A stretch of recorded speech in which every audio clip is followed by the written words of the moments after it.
Hello, and welcome to our daily reflections from St Mary Magdalene with St Martin Church on Tuesday the 19th of May. If you haven't already, you may want to read the passages listed on the screen in front of you now. In our Acts passage today, we've skipped forward a little bit from yesterday. Just before where we start reading, Paul and Silas have been thrown into prison because, through the Holy Spirit, Paul commanded a demon to leave a slave girl. In our John passage, having warned his followers of the trouble that they would face, Jesus explains why.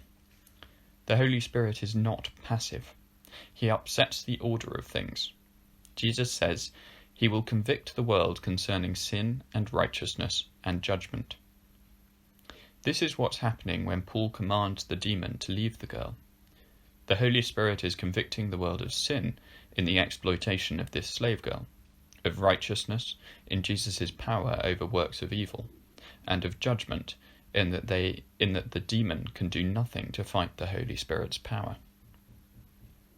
But we know from our own defensive reactions when wrongdoing is pointed out to us that sin does not like looking in the mirror. Paul and Silas are beaten for this act and thrown into prison. This is where we find them in our passage, singing hymns and praying, and God acts.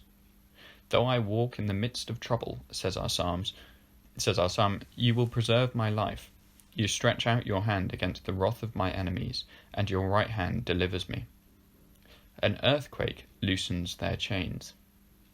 But Silas and Paul are still trusting God, and following the prompting of the Holy Spirit, they don't escape.